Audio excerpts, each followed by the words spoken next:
आंखें बंद करके अपने अंदर अपने अस्तित्व के विस्तार को देखो। इस प्रकार अपने सच्चे स्वभाव को देखो। अपनी आंखें बंद कर लो, लेकिन आंखें बंद करना ही काफी नहीं है। समग्र रूप से अपनी आंखें बंद करना है। समग्र रूप का अर्थ है कि अपनी आंखें बंद करके अपनी गति को रोक दो। अगर ध्यान में सफलता चाहते हो, अपने मन को स्थिर करना चाहते हो, ध्यान की शक्तियों को अनुभव करना चाहते हो, तो आओ इसे जानो, फिर इसका अभ्यास करो। अन्यथा ध्यान करते समय आंखें बाहर की चीजों को देखती रहेंगी। बंद आंखें भी चीजों को चीजों के रूप में प्रतिबिंबित कर देती हैं। चीजें असली तो नहीं रहती, लेकिन उसके चित्र, विचार, संचित यादें तब भी सामने तैरती रहती हैं। ध्यान करते समय अगर यह सब कुछ हो रहा है, तो इसमें थोड़ा और गहराई लाने की आवश्यकता है। इन चित्रों की यादों से बाहर आओ, क्योंकि जब तक वो ध्यान में आपकी आंखों के सामने तैरती रहेंगी, तब तक आंखों को समग्र रूपेण बंद मत समझो। समग्र रूप से बंद होने का अर्थ है कि जब देखने को कुछ भी न रहे। ऐसा बहुत बार होता है। हम ध्यान करने के लिए आंखें बंद तो करते हैं, लेकिन हमारी आंखों के सामने वो सारे दृश्य आते ही रहते हैं जो हमने कभी देखे हों या हमारी कल्पना के हों। अगर तुम खुद में स्थिर होना चाहते हो, तो इसे रोको, इसे समझो, इसे जानो, फिर देखो ध्यान का अनुभव क्या होता है। इस फर्क को ठीक से समझ लो। तुम अपनी आंखें बंद कर सकते हो, वह आसान है। हर कोई क्षण भर के लिए आंखें बंद कर सकता है। रात में भी तुम आंखें बंद करते हो, लेकिन इससे आपके अंतर्गत स्वभाव प्रकट नहीं हो जाएगा। आंखें ऐसे बंद करो कि देखने को कुछ भी न बचे, न बाहर का विषय बचे, न भीतर का विषय बचे। तुम्हारे सामने बस खाली अंधेरा रह जाए, मानो तुम अचानक अंधेरे हो गए हो। यथार्थ के प्रति नहीं, स्वप्न के यथार्थ के प्रति भी तुम अकेले हो गए हो। इसे करने के लिए, इसके अभ्यास के लिए एक लंबे अभ्यास की जरूरत पड़ेगी, लंबे समय की जरूरत पड़ेगी। यह अचानक संभव कभी नहीं होगा। एक लंबे प्रशिक्षण की जरूरत होगी।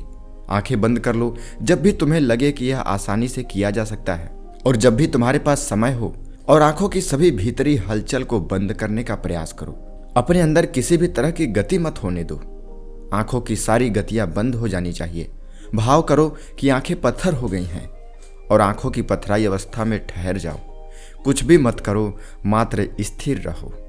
तब किसी दिन अचानक तुम्हें यह बोध होगा कि तुम अपने भीतर देख रहे हो, तुम अपने अंदर स्थिर हो रहे हो, तुम स्वयं को जान रहे हो। वही होगा तुम्हारे सच्चे ध्यान का अनुभव। यह विधि अपने अंतरात्मा में देखने की बहुत सरल विधि है, और यह दर्शन तुम्हारे समग्र चेतना को, तुम्हारे समझे अस्तित्व को रूपांतरित कर देगा। कारण यह है कि जब तुम अपने को भीतर से देखते हो, तो तुम तुरंत संसार से भिन्न हो जाते हो। यह झूठा तादात्म्य है कि मैं शरीर हूं, इसलिए कि हम अपने शरीर को बाहर देखते हैं। अगर कोई उसे भीतर से देख सके, तो दृष्टा शरीर से भिन्न हो जाता है, और तब तुम अपनी चेतना को अंगूठे के सिरे तक अपने शरीर के भीतर गतिमान कर सकते हो। तब तुम शरीर के भीतर परिभ्रमण कर सकते हो, अपने शरीर के हर एक बिंदु को आंखें बंद करके महसूस कर सकते हो, वहां तक पहुंच सकते हो, वहां की ऊर्जा को महसूस कर सकते हो। और एक बार तुम शरीर को अंदर से देखने और उसमें गति करने में समर्थ हो गए, तो फिर बाहर जाना जरा भी कठिन नहीं होगा। एक बार तुम गति करना सीख गए, एक बार तुमने यह जान लिया कि तुम शरीर से भिन्न हो, तब तुम एक महान बंधन से मुक्त हो जाओगे। इस शारीरिक बंधन से मुक्त हो जाओगे। तब तुम गुरुत्वाकर्षण की पकड़ में नहीं रहोगे। तब तुम्हारी कोई सीमा नहीं रहेगी। अब तुम परिपूर्ण स्वतंत्र हो। अब तुम शरीर से बाहर जा सकते हो। अब आपका अपने अंदर और बाहर दोनों जगह स्थिर होना आसान हो जाएगा। अब तुम्हारा शरीर महज एक निवास स्थान है। तुम कभी भी इससे बाहर जा सकते हो, कभी भी इसके अंदर आ सकते हो। इसके लिए अभ्यास करो। आंखें बंद करो और अपने अंतरस्थ प्राणी को विस्तार से देखो, और भीतर भीतर शरीर के अंग अंग में परिभ्रमण करो। सबसे पहले अंगूठे के पास जाओ, आंखें बंद करो, अंगूठे को महसूस करो, वहां तक पहुंचने का प्रयास करो। पूरे शरीर को भूल जाओ और अंगूठे पर पहुंचो, वहां रुको और उसका दर्शन करो। फिर पांव से होकर ऊपर बढ़ो और प्रत्येक अंग को देखो। जब तुम ऐसा करोगे, तब तुम देखोगे तुम्हारे साथ बहुत सी चीजें घटित होंगी, तुम्हारे साथ बहुत बातें घटित होंगी। तब तुम्हारा शरीर ऐसा संवेदनशील वाहन बन जाएगा जिसका तुम कभी कल्पना भी नहीं कर सकते हो।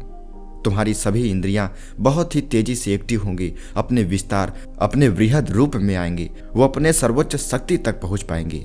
तब तुम्हें एहसास होगा कि तुम्हारे अंदर अभूत शक्तियां छिपी हुई हैं, अगर तुम समग्र रूप से अपने किसी अंग पर स्थिर हो जाओ तो वह अंग जीवंत हो जाता है, इतना जीवंत कि तुम कल्पना भी नहीं कर सकते हो कि उसे क्या हो गया है। तब तुम अपनी आंखों में समग्र रूपेण समा सकते हो। इस तरह आंखों में समाकर अगर तुम किसी दूसरे की आंखों में झांकोगे तो तुम उसमें भी प्रवेश कर जाओगे, उसके मन की अनंत गहराई को छू पाओगे। शरीर और मन दोनों को विस्तार से देखो। इस प्रकार अपने सच्चे स्वभाव को देख लो। तो इस विधि का प्रयोग कैसे करना है, आओ इसे जानते हैं। इस विधि में आपकी आंखें समग्र रूप से बंद होनी चाहिए। अगर तुम इसका प्रयोग करते हो तो पहले आंखें बंद करो और फिर आंखों की सारी गतिविधि को रोक दो। अपनी आंखों को पत्थर की तरह हो जाने दो। गति बिल्कुल बंद कर लो और फिर आंखों की सारी गति को रोक दो। इसका अभ्यास करते हुए किसी दिन अचानक तुम अपने अंदर देखने में समर्थ हो जाओगे। वे आंखें जो सतत बाहर देखने की आदि थी भीतर को मुड़ जाएंगी और तुम्हें अपने अंतरस्थ की एक झलक मिल जाएगी और तब कोई कठिनाई नहीं रहेगी। तुम स्वयं को जानोगे, उस परम सत्ता को जानोगे, परम शक्ति को जानोगे जो तुम्हारे शरीर के अंदर बैठा है। एक बार तुम्हें अंतरस्थ की झलक मिल गई तो तुम जानते हो कि क्या किया जा सकता है और कैसे गति की जाए। ध्यान करते समय सबसे कठिन काम पहला झलक का अनुभव है। इसके बाद तो तुम्हारे हाथ वो तरकीब लग जाएगी। जब वह एक खेल, एक युक्ति की बात की जाए, किसी भी क्षण तुम अपनी आंखें बंद कर सकते हो। जब बुद्ध मर रहे थे, यह उनके जीवन का अंतिम दिन था, तब उन्होंने अपने शिष्यों से कहा कि कुछ पूछना चाहते हो तो तुम लोग पूछो। शिष्य रो रहे थे, उनके आंसू बह रहे थे। उन्होंने बुद्ध से कहा कि आपने हमें इतना समझाया, अब पूछने को क्या बाकी रह गया है। बुद्ध की आदत थी कि वे एक बात को 3 बार पूछते थे। वे एक बार ही पूछकर चुप नहीं रह जाते थे। उन्होंने एक बार फिर पूछा और फिर तीसरी बार भी पूछा कि कहीं कोई प्रश्न तो नहीं है, उसे पूछो। कहा जाता है कि बुद्ध की इस अंतिम यात्रा के 4 चरण थे। पहले उन्होंने आंखें बंद की और तब उन्होंने आंखों को स्थिर कर लिया। उनमें कोई गति नहीं थी। उस समय यदि तुम रैम रिकॉर्डिंग का प्रयोग करते तो उसमें कोई ग्राफ नहीं बनता। आंखें स्थिर हो गई थी, यह दूसरी बात है। और तीसरी बात कि उन्होंने अपने शरीर को देखा और अंत में केंद्र पर, मूल स्रोत पर पहुंच गए। यही वजह है कि बुद्ध की मृत्यु को मृत्यु नहीं कहलाती, हम उसे निर्वाण कहते हैं, मृत्यु नहीं कहते। सामान्यतः हम मरते हैं क्योंकि हमारी मृत्यु घटित होती है। बुद्ध के साथ यह मृत्यु घटित नहीं हुई थी। मृत्यु के आने से पहले वे अपने स्रोत को वापस लौट गए थे। उनके मृत शरीर की ही मृत्यु हुई थी, वे वहां मौजूद ही नहीं थे।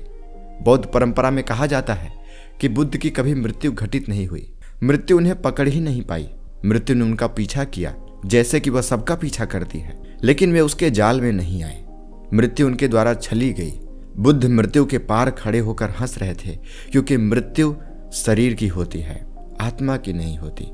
वह अपने शरीर से पहले ही बाहर हो गए थे। और यही एक छोटी सी विधि है जिसे अपनाकर तुम स्वयं को जान सकते हो, स्वयं में केंद्रित हो सकते हो, जो चाहे अपनी अंतरात्मा को उस सीमा तक ले जा सकते हो। ध्यान की गहराई तो शुरुआती अनुभव है, यह तुम्हें बड़ी आसानी से मिल सकती है। बस एक बार इसका अनुभव करना शुरू कर दो, फिर तुम देखोगे तुम अपने शरीर के हर एक बिंदु को महसूस कर सकते हो, बड़ी आसानी से वहां केंद्रित हो सकते हो।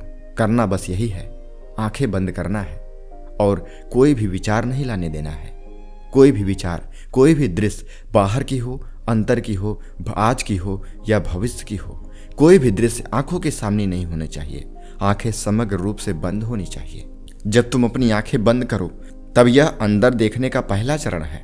बाहरी चरण अपने शरीर को भीतर से देखना है, अपने आंतरिक केंद्र को देखना है। केंद्र पर खड़े हो जाओ और देखो, तब तुम शरीर से पृथक हो जाओगे, क्योंकि दृष्टा कभी दृश्य नहीं होता, निरीक्षक अपने विषय से भिन्न होता है। तुम ध्यान दो, जब तुम ध्यान करते हो तब तुम कभी स्वयं को नहीं देख सकते हो। तुम्हें अनुभव होता है कि तुम हो, लेकिन तुम कभी अपना चेहरा नहीं देख पाते हो, क्योंकि तुम दृष्टा हो और दृष्टा कभी खुद को नहीं देख सकता तब तक जब तक उसके सामने प्रतिबिंब न हो, दर्पण न हो। अगर तुम अंदर से अपने शरीर को देख सको तो तुम कभी फिर इस भ्रम में नहीं पड़ोगे कि मैं शरीर हूं। तब तुम सर्वथा पृथक रहोगे, तब तुम शरीर में रहोगे लेकिन शरीर नहीं रहोगे। जब तुम आंखें बंद करो तो अपने अंतरस्थ अस्तित्व को विस्तार से देखो। इसका यही अर्थ है, शरीर और मन दोनों के भीतर तुम्हें जाना है और भीतर से उन्हें देखना है। तब तुम केवल साक्षी हो और इस साक्षी में प्रवेश नहीं हो सकता। यह तुम्हारा अंतर मन है, यही तुम हो जिसमें प्रवेश किया जा सकता है। इसीलिए अगर तुम्हें साक्षी आत्मा को देखना है, यानी स्वयं को, स्वयं के अस्तित्व को देखना है, तब तुम्हें इसका अभ्यास करना होगा। तुम इसका अभ्यास करो, फिर देखो तुम्हें ध्यान का अनुभव होगा, तुम्हें अपने अस्तित्व का ज्ञान होगा और यह तुम्हारा जीवन सफल हो जाएगा।